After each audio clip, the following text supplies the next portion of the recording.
J'ai l'impression que ça va devenir une tradition que de faire le bilan du mois autour d'un mukbang. Bon, pas le truc de ouf, là je vais manger une soupe avec une luminosité de merde.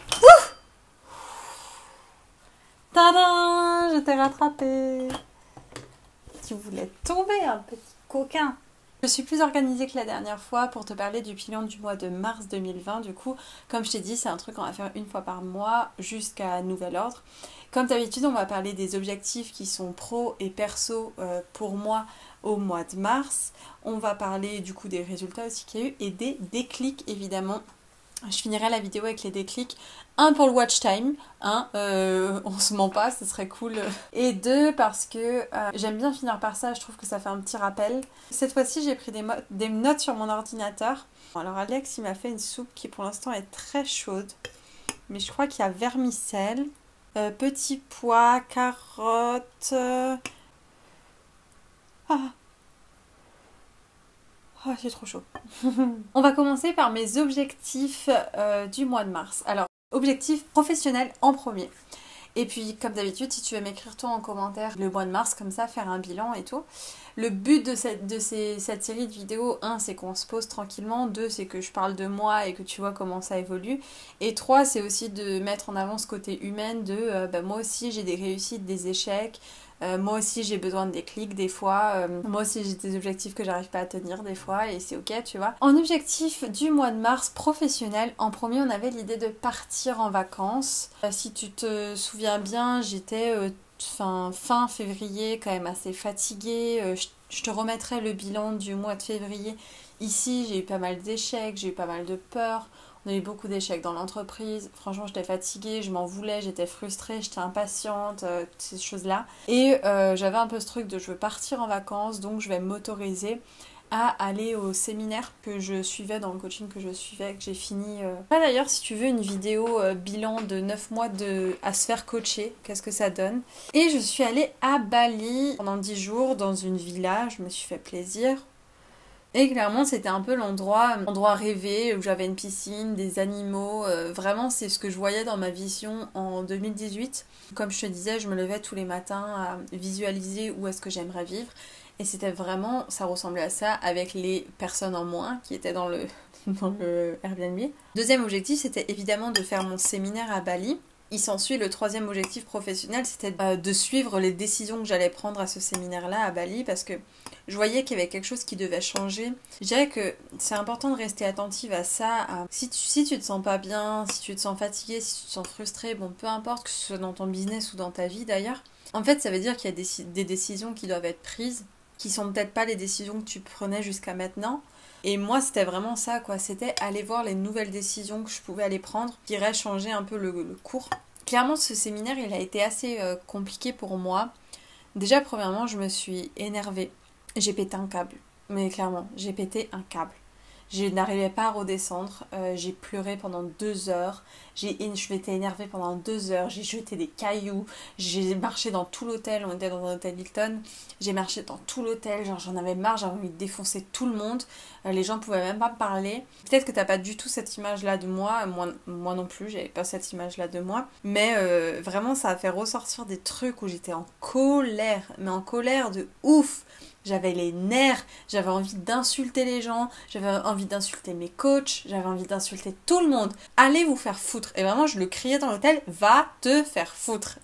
Alix était dans ma peau, quoi. je m'en voulais de pleurer, et donc je pleurais encore plus. J'avais les nerfs du fait que je pleurais, que j'étais énervée avec moi-même, du coup j'étais encore plus énervée, j'avais encore plus les nerfs et je pleurais encore plus. Franchement, c'était chiant, j'en avais marre, je me retrouvais toute seule. Sans beaucoup de wifi, loin de mon business. C'est la première fois où j'ai pas travaillé sur mon business pendant une semaine entière. C'était la première fois et je voulais me montrer aussi que je pouvais partir une semaine en vacances et que ça continuait à tourner. Des fois j'étais dans le lit le soir et franchement en plus j'avais le décalage horaire, franchement c'était compliqué. La première nuit je crois que je me suis couchée à 8h30 du mat, un truc comme ça. Après, mon sommeil n'avait aucun sens. J'ai passé beaucoup de temps à réfléchir, à me remettre en question et surtout à laisser couler. Il y a beaucoup de réponses qui sont arrivées. J'ai fait beaucoup de nouvelles méthodes aussi pour aller chercher les réponses en moi. Il y a des décisions qui en sont sorties. Et la première décision, c'était de s'en foutre royalement des résultats que je pouvais avoir dans mon entreprise. De m'en foutre du chiffre d'affaires que je pouvais faire, du profit que je pourrais faire, de m'en foutre si j'avais des nouvelles coachées qui devaient rentrer dans le coaching ou pas, de m'en foutre même en fait si je devais faire faillite avec mon entreprise. Et c'était très dur d'admettre que c'est ton petit bébé, tu travailles dessus depuis longtemps, t'as mis beaucoup d'heures dedans, beaucoup d'investissements émotionnels, rationnels dedans, et de dire, en vrai, je sais pas si je vais faire faillite, hein. Clairement j'en ai aucune idée, c'est possible comme c'est pas possible, c'est possible que ce soit un carton de ouf, comme c'est possible que demain tout parte en vrille, tout l'argent que j'ai gagné, les banques le reprennent, tout ça c'est possible, je le contrôle pas, tu vois. C'était vraiment d'être dans ce lâcher-prise de, ah bah si tout devait se casser la gueule, ah bah tant mieux en fait. Et si tout devait réussir, ah bah tant mieux. Que les deux options soient ok pour moi et que je me lâche de cette idée de peur de perdre. Et que ce qui soit le plus important pour moi, c'est d'être putain d'heureuse. Et du coup, une décision que j'ai prise, ça a été de me donner ce seul objectif professionnel, alors qu'on pourrait croire que c'est un objectif personnel, mais en fait non. C'est de me donner un objectif à 3 mois de bonheur et d'abondance interne. Et du coup j'ai traqué tous les jours du mois de mars mon bien-être de 0 à 10 de façon générale, à quel point j'ai ressenti de la gratitude dans la journée, à quel point j'ai ressenti de l'abondance, à quel point j'ai ressenti d'avoir été moi-même et à quel point j'ai ressenti d'avoir écouté mon intuition. Et en termes de bien-être général, j'ai une moyenne de 8,8 au mois de mars. En termes de ressentir de la gratitude, j'ai une moyenne de 9,65. Je suis trop contente. En termes de ressentir de l'abondance, je suis à 8,9. En termes de m'être sentie être moi-même, je suis à 9,5. Et en termes d'avoir suivi mon intuition, je suis à 9,3. Donc ça a été un vrai gros changement en termes d'objectifs dans ma vie.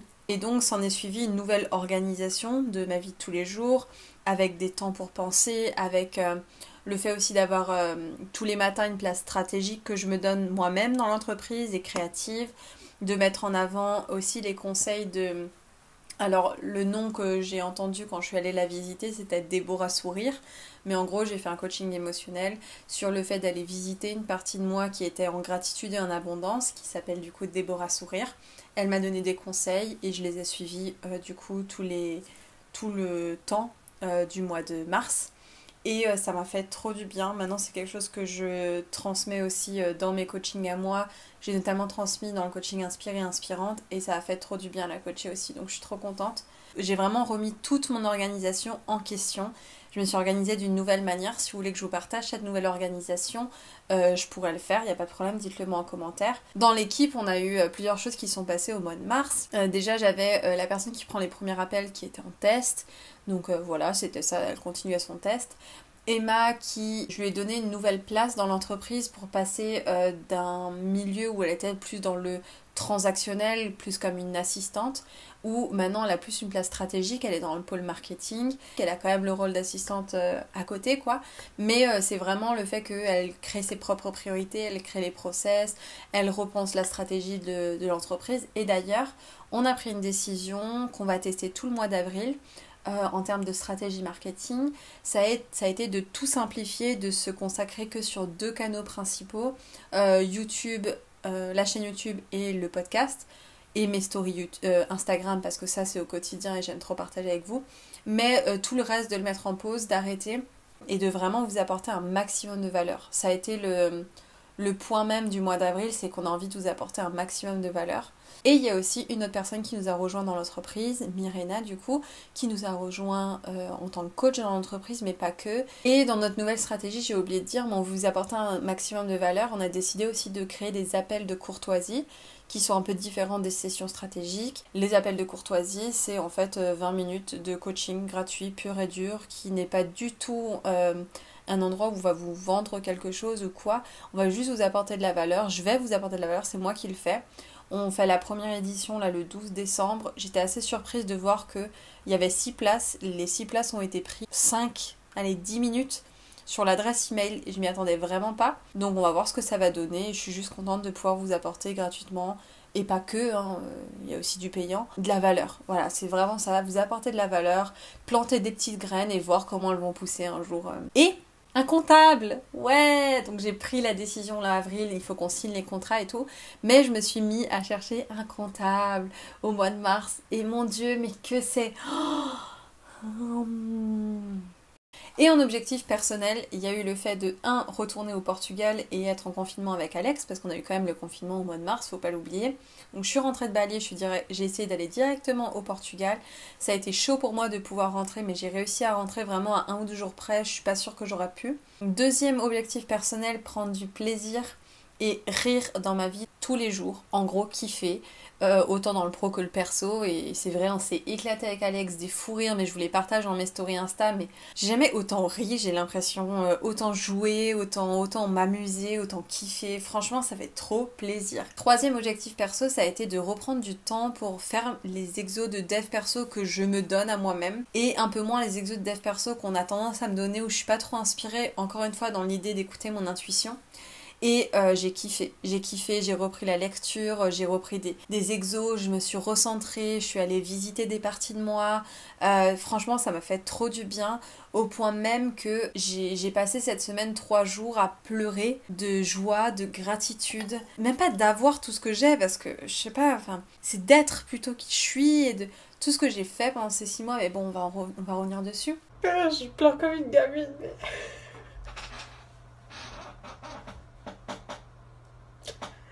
Je pleure de joie. Je suis trop contente. Je me rends compte à quel point je suis fière de moi. De mon chemin.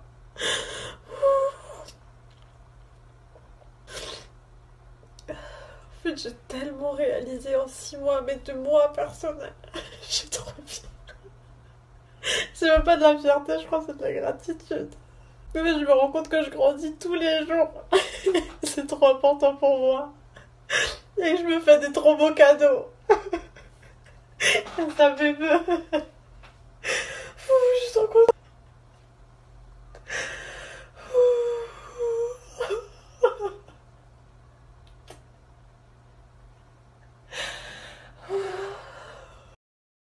Et le quatrième objectif personnel, ça a été de réfléchir, j'ai pas encore pris de décision, ça va se prendre en avril, mais réfléchir à mes prochains investissements émotionnels. Là, je vais avoir fini mon coaching, ça a été de savoir est-ce que je reprends un coaching émotionnel, est-ce que j'ai envie de me faire suivre par une psychologue, est-ce que j'ai envie de rester seule, est-ce que... Voilà, juste réfléchir à qu'est-ce que j'ai envie de faire dans la suite et où est-ce que j'ai envie d'investir pour moi-même.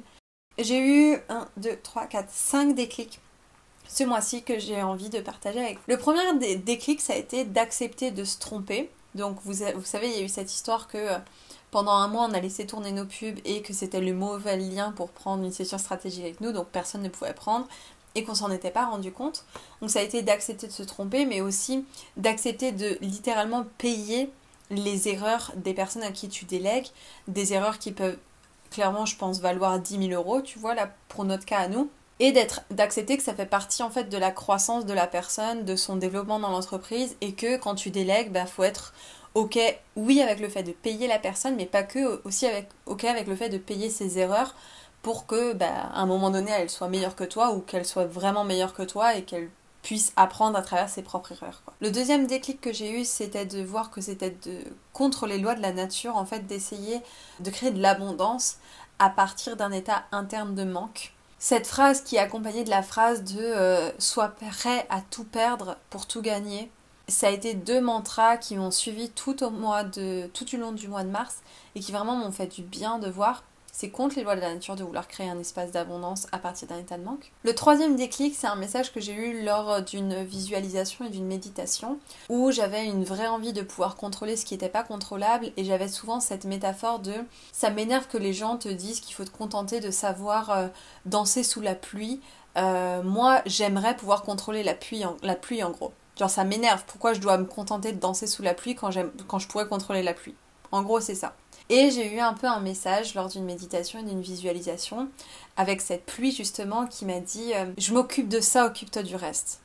Et de plus le voir comme si on était 2 entités entre guillemets qui essayaient d'avancer toutes les 2, elle de donner du soleil et moi de faire mon mieux pour m'apporter mon propre soleil et de pouvoir le voir comme un allié plutôt que quelqu'un qui essaie de me mettre des bâtons dans les roues, quelqu'un ou quelque chose, je ne sais pas. Quatrième chose, c'est que me rendre compte que je suis putain de fière de moi en fait, de qui j'ai été, de ma croissance, d'à quel point j'ai grandi. Juste me dire mais putain, Ça me donne envie de pleurer d'y repenser, mais en gros, j'ai été capable quoi, de grandir à ce point. Avec moi-même, à l'intérieur de moi. Et je suis trop fière en fait. Et cinquième point de déclic que j'ai eu, ça a été accepter d'écouter encore plus mon intuition. Ça s'est traduit dans plusieurs choses. Un, ça a été de dire que le mois d'avril, sur le coup de pouce, si tu veux le rejoindre dès aujourd'hui, tu peux. Hein, tu peux le rejoindre à la date que tu veux, en gros. Sauf que plus tôt tu le rejoins, plus t'as d'accès aux choses. Mais d'écouter mon intuition et de faire le thème du mois d'avril sur l'argent. Alors que clairement, je sais que c'est un peu tabou pendant cette période de confinement de parler d'argent. Et je me suis dit, mais c'est justement à ce moment qu'on devrait en parler en fait. De voir toutes les croyances qu'il y a autour de ça, tout ce que c'est en lien avec ta valeur, le patriarcat, toutes ces choses-là. Et d'aller déconstruire ça pendant un mois entier. Deuxième chose, ça a été d'accepter, en écoutant mon intuition, d'ajuster mon coaching Redevenir Soi et de le relancer sur une période de 4 mois et plus sur une période de 6 mois. Ça s'est fait vraiment en écoutant mon intuition que j'ai pris cette décision, donc les prix ont baissé aussi, clairement. Je sais pas combien de temps ça va durer, parce que si mon intuition me dit de réaugmenter et la durée et les prix, je le ferai. Ça a été une décision difficile à prendre, d'accepter de genre revenir en arrière et de le refaire sur un schéma, encore une fois, plus simple, mais plus efficace. À mon sens. Troisième, ça a été dans l'autre entreprise que ça s'est traduit d'écouter mon intuition. Ça a été notamment, j'ai coaché tout le mois de mars avec mon intuition et quasi uniquement avec mon intuition et j'ai jamais eu des aussi beaux résultats. Et deuxième, de dire que dans l'autre entreprise, j'avais envie de mettre ça en avant et du coup de pas coacher les gens qui sont pas prêts à la notion d'intuition en fait. Même si ça a été un mois challengeant, le confinement, les résultats, les pertes d'argent aussi, les pertes d'opportunités, plein de choses. En vrai, mais j'ai trop kiffé ce mois de mars. Et si tu veux plus d'informations sur tout ce que j'ai dit là-dessus, tu peux aller sur mon site simplementdeborah.com. Le lien il est en barre d'infos comme d'habitude et tu auras les infos sur tout. J'ai pas abordé un truc que je voulais aborder. Mon intuition, elle m'a dit aussi que c'était ok de faire beaucoup moins de vues sur YouTube, qu'il y avait plein de gens qui se désabonnaient, sur mon Instagram aussi, pour suivre un endroit qui fait vraiment sens avec qui je suis aujourd'hui et ce que je fais aujourd'hui. Et donc je sais que c'est le cas clairement et je sais que si vous likez pas, que vous commentez pas ou toutes ces choses-là, la chaîne va perdre beaucoup d'abonnés et beaucoup de vues. C'est ce qui se passe et en fait je suis heureuse donc ça va.